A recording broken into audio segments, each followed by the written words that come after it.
Hello everybody and welcome back to another video. Oh, okay. One of them's a liar. So now someone's ringing the doorbell. Who is it?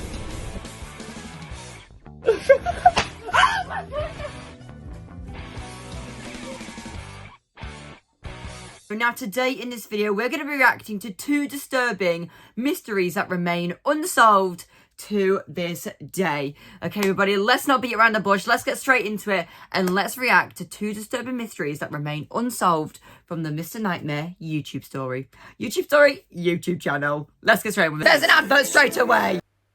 Okay. Sunday, December 7th, 1958, around 1 p.m. Very long time ago. Gathered into their 1954 cream and red-colored Ford station wagon and headed towards the Columbia River Gorge. This is in America, Their intention was to collect greenery from the surrounding woodlands. The greenery, the woodlands, hiking. 3 hours later, the family stopped at a gas station in the city of Cascade Locks. 40 miles this from music home, is very eerie. At Paradise Snack Bar in the city of Hood River. Fresh crabs and mojitos, I hear.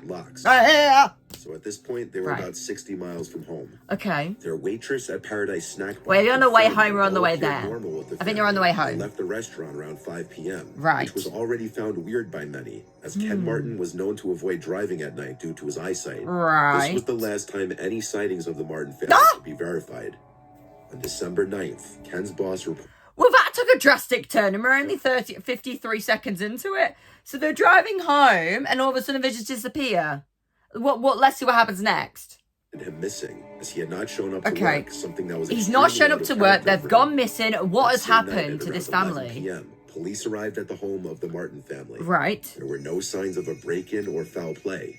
There were dishes still in the sink, and a load of clothing was still in the washing machine. And the Santa Claus outfit from a Christmas party was even still laid out on the bed. Did they arrive home? The Martins had gone. They clearly intended to come back. Yeah. Within days, their disappearance was all over the papers. So they went there, and then on the way home, they went missing. To find the family.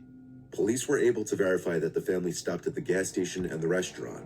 But after that, in between the gas station and going home, something happened to him. During the course of the initial search, the police found an abandoned white Chevy near Cascade Locks. But this is red. It was from Los Angeles and had been reported stolen by its owner. This led police to search for two ex-convicts, Roy Light and Lester Price. There was some suspicion that the two may have been involved in the disappearance of the Martins. Okay. As the owner of the Paradise Snack Bar told the police that they were at the restaurant at the same time as the Martin family, okay, that links up. Shortly after the Martins. But without substantial proof to connect them to the disappearance, they were never questioned. Strangely, days after their well, back then they didn't have that, they didn't have security cameras, that many of them anyway, did they, in 1958? So, you probably would have been able to see where they went because there would have been, road traffic cameras and things like that, and cameras, in the restaurants, and you'd be able to kind of pinpoint on their location of the car as well, and mobile devices. So that's a really difficult situation when it's back so far back then. Appearance. Police would continue to get calls reporting sightings of the Martins from all over the area. Oh, wow. Several alleged witnesses claimed to see the Martins or people matching their description in other parts of Oregon, Iowa, and even Montana. But none of these sightings could be verified. No. Two witnesses claimed to see the Martin station wagon around dusk parked under the Bridge of the Gods in Cascade Locks, with two men standing next to the vehicle and speaking to the passengers inside, though this couldn't be verified. But if it was true, this was the last known time they were seen alive. Many came to believe that they were accidentally driven into the Columbia River. Oh my goodness. Pretty soon, though, a very important discovery in the investigation was made when tire tracks were found leading to a cliff above the river, and cream-colored paint chips, consistent with the color of the Martin station wagon, were found on the rocks below. So the location of the tracks suggested that an accident was unlikely, as the spot was not close to the road. Efforts to search this portion of the river, though, proved fruitless when two police officers shot down the idea, claiming it was too dangerous and that no divers should be sent down there, even though Detective Walter Gravin was told by two professional divers that this would be a good place to dive, and anyone who knows how to dive would have no trouble in this area. That's a little bit suspicious. Why are the police not letting the divers who said it's okay to dive go down there and dive and search for this missing family? Because their family members must be so incredibly worried right now that they don't even know where they are until obviously it remains a mystery of what actually happened. And if they had let those divers go down there, they might have had some answers. In the early morning of May 2nd, 1959, a fisherman and his wife reported something strange floating downstream near the Bonneville Dam in the Columbia River Gorge near Portland, Oregon. To them, it appeared to be two bodies, and unfortunately, they were right. The following day, one of the bodies was found on the north bank of the Columbia River, and the next morning, the second body was recovered. Whose body? They belonged to Susan and Virginia Martin, ages 11 and 13. Though the official cause of death for both girls was determined to be drowning, a technician reportedly spotted what he believed to be bullet wounds in each of their heads and informed Dr. Waterman, the medical examiner. In his report, however, Waterman stated that no such injuries were found. Likewise, no police reports or newspaper articles from the time indicated that any signs of foul play were present. The examination also revealed that both Virginia and Susan had eaten burgers and fries within 2 hours of their deaths, consistent with the testimony of the waitress from Paradise Snack Bar. Dr. Waterman claimed to have received several threatening phone calls after the bodies had been discovered. Each time, the voice of what sounded like a young man warned Dr. Waterman that he would be harmed should any of the other missing Martins be identified. But there was actually one surviving member of the Martin family. Who was it? Donald Martin. Donald had a strained relationship with his family due to him possibly being gay and having been caught with a man in the home by his parents. So did he go on the trip? He never came out to aid in the search for his parents and sisters, claiming that his Aunt Charlotte had encouraged him to stay put in New York. However, Charlotte refuted this claim, stating that she didn't understand why Donald hadn't traveled to Oregon to help look for his family. Donald also didn't attend the memorial services for either of his sisters, claiming to have gotten the dates mixed up. It doesn't look very good for him. Family member, Donald was the sole beneficiary of the Martin estate, totaling around $36,000 at the time. Oh, wow. 4 years earlier, Donald had been fired from his job at the Meyer and Frank, a department store in Portland.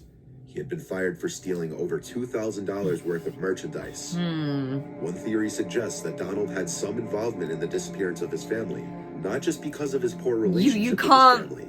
No, there was something much worse. You don't know, do you?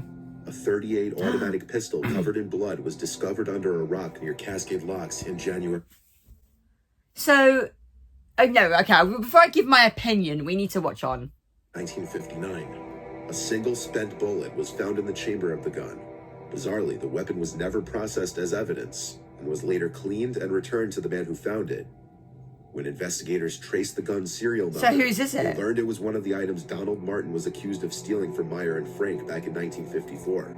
Okay, the police back then obviously did not do their jobs properly because this man could have technically done this to his family.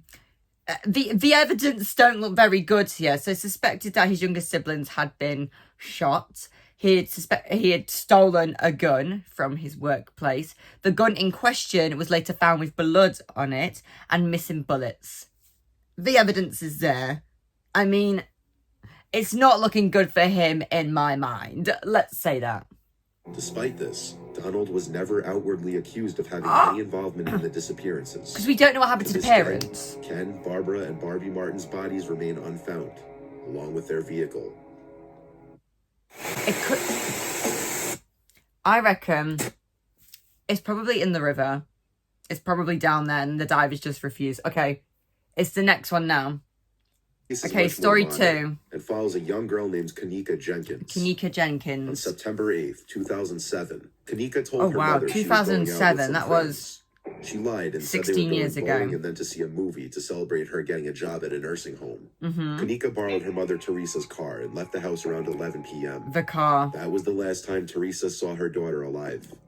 Kanika was born on May 27th, 1998 in Chicago. She was a smart and responsible girl with a bright future, according to friends and family. So she had a very good relationship with her mother. She's gone The night in question, Kanika and her 3 friends actually went to a party on the 9th floor of the Crown Plaza Chicago O'Hare Hotel it's in America. Rosemont, Illinois. The group could be seen entering the hotel around 1 a.m. through security footage. 2009. The friends posted videos to their Snapchat stories and Facebooks during the party. But they were clearly not having a good time. Wait, this is 2017 or 2007? Flirting with them even after. Because that said 2017 at the top of that. At around 1:30 a.m., Kanika sent a final text to her sister. I don't think Snapchat was around in 2007. I don't think. Around 3 a.m., 2017, girls decided to leave the party. 6 years ago, then, in not the hotel 16. lobby, Kanika realized she had left her belongings, car keys, and cell phone back in the room. Oh my goodness. Kanika's friends left her alone to go retrieve her belongings since Right. Kanika was too intoxicated to even walk straight. But this was a terrible idea. The group returned to where they had left Kanika, and she was gone. The friends searched the hotel trying to find her, but had no luck. Between 4 and 4:30 a.m., they decided to call her mother Teresa to let her know they couldn't find her Well, this daughter. is an hour earlier, They isn't asked it? if Kanika had maybe gone home without them. 3:26. They learned that she hadn't. They drove to Teresa's house and brought her back to the hotel to continue searching. Teresa didn't believe Kanika's friend's story, and she could tell that they had been drinking and were possibly under the influence of drugs. Oh my goodness. When she asked Kanika's friends if she had anything to drink, they told her that she had one drink. Kanika's mother grew extra worried because she knew Kanika couldn't handle alcohol, and even a single drink would be too much for her. She asked the hotel's front desk for help, but they refused.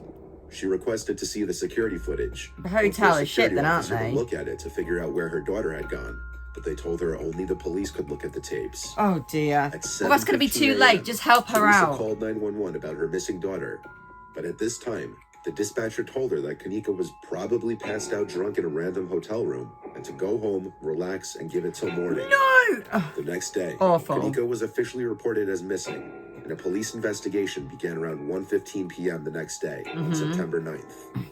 Hotel staff claimed they looked at the security footage and didn't see anything. Lies. Enough. You're about to hear why. Police searched the hotel and surrounding areas, but came up with nothing. Around 10 p.m., an officer decided to look back through the security tapes in case something was missed. Sure enough, he discovered Kanika stumbling around the hallways of the hotel lobby around 3:20 a.m., and she was so intoxicated that she could hardly walk. Yep. After this, the police sent out a second search team to follow her last known steps. After stumbling her way through multiple floors and hallways, Kanika found her way to a kitchen that was under renovation and not in use. Oh dear. The last known footage shows her walking through this kitchen back towards the freezer. This freezer had a cooler in front with a second door leading to the freezer area. The video does not show her walking into the freezer, but it's speculated she opened the door, walked in, and never came out.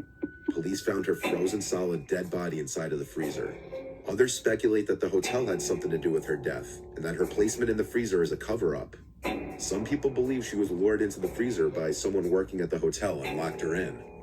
Some say she was killed off camera, put in a black garbage bag, and dumped into the freezer to make it look like she stumbled into the freezer on her own.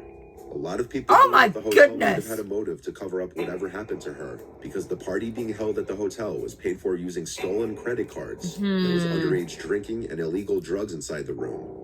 The hotel knew about the party, as they had received several noise complaints but did nothing to stop it. Golly Was the hotel trying to hide the truth about Kanika's death so they wouldn't get in trouble for having an illegal party at their hotel? Or was her death simply an accident? Perhaps more details may come to surface one day that may give a definitive answer. We'll give an opinion on this once the video is ended. Okay, the video... So let's talk about the last case that just happened there. I think that it was an accidental death, but the hotel obviously didn't do as much as they could have done, because I feel like if they would have shown them the CCTV, they would have looked, they possibly could have found her quicker. The hotel obviously did not want to get under the raft of being caught because somebody used a stolen credit card to pay for a party, because the hotel knew about that. So they were trying to cover their own backs about that. The first story, it definitely does look like the son had something to do with it. The evidence points there. But obviously we don't know about the hotel, because with like the rumours and the speculations what could have happened, there's not very many evidence other than the party situation.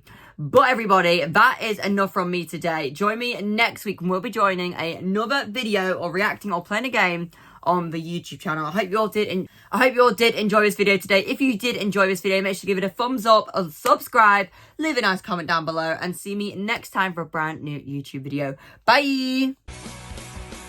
Oh, okay. One of them's a liar. So now someone's ringing the doorbell. Who is it?